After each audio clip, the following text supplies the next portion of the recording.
Bonjour, aujourd'hui je vais te parler de plantes utiles au potager et au jardin. Il s'agit de la bourrache ou bourrache officinale, Borrago officinalis. La bourrache est une espèce de plante annuelle de la famille des Borraginacées provenant de contrées lointaines et orientales où elle était malicieusement cultivée pour ses propriétés culinaires. Assez commune dans toute la France, on la trouve au bord des chemins ou sur les terrains abandonnés et aujourd'hui dans bon nombre de jardins. La bourrache est une herbe annuelle à tige cylindrique épaisse, dressée et de taille moyenne d'environ 60 cm. Elle est recouverte de poils raides, courts et fermes qui la rendent rude au toucher. C'est une caractéristique d'ailleurs de la famille des Borraginacées. Les fleurs étoilées et pointues, d'un bleu ou d'un rose profond, sont regroupées en cimes légèrement pendantes. Les étamines noires pourpres forment un cône émergent de la corolle et les fleurs peuvent apparaître dès le mois de mai. La culture de la bourrache ne te demandera que peu d'efforts particuliers. Peu exigeante, elle se développe dans un sol léger, bien exposé au soleil et peut accepter la mi-ombre. Pense d'ailleurs à espacer tes plants de 40 cm minimum pour lui permettre un plein épanouissement. Les semis se font en mars-avril, voire au début de l'automne dans les régions du sud. Et tu peux même profiter des semis spontanés qui apparaissent au printemps, car la bourrache se ressème très facilement toute seule.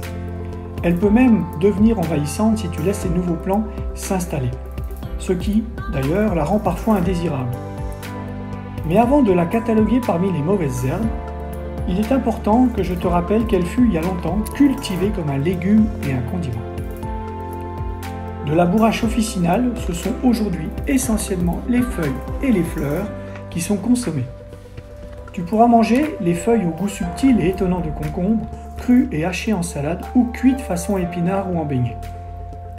Les fleurs agrémentent délicatement les salades et tu seras étonné de ce petit goût d'huître qui les rend si savoureuses à manger. Les feuilles sont riches en mucilage, environ 11%, et en nitrate de potassium, et les graines sont riches en acides gras essentiels, en acide gamma-linolénique, qui font partie du groupe des oméga 6. Mais il est quand même déconseillé de consommer la bourrache de manière régulière et prolongée, car elle contient également des alcaloïdes pyrrolizidiniques aux propriétés hépatotoxiques dangereuses qui peuvent augmenter le risque de tumeur du foie, notamment dans ses tiges et ses feuilles. Les fleurs, quant à elles, en contiennent de très petites quantités.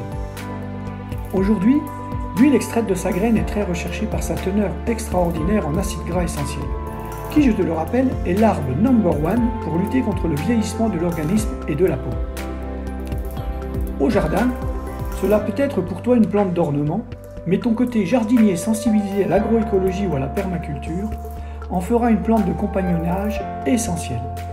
Tu apprécieras son effet naturellement répulsif sur les limaces, mais surtout, la bourrache est une excellente plante mellifère, ce qui contribuera à faire de ton jardin un paradis pour les papillons, abeilles et autres pollinisateurs qui sont indispensables au jardin et au potager. Pourvus en nectar, ils assureront la pollinisation de tes fruitiers et légumes.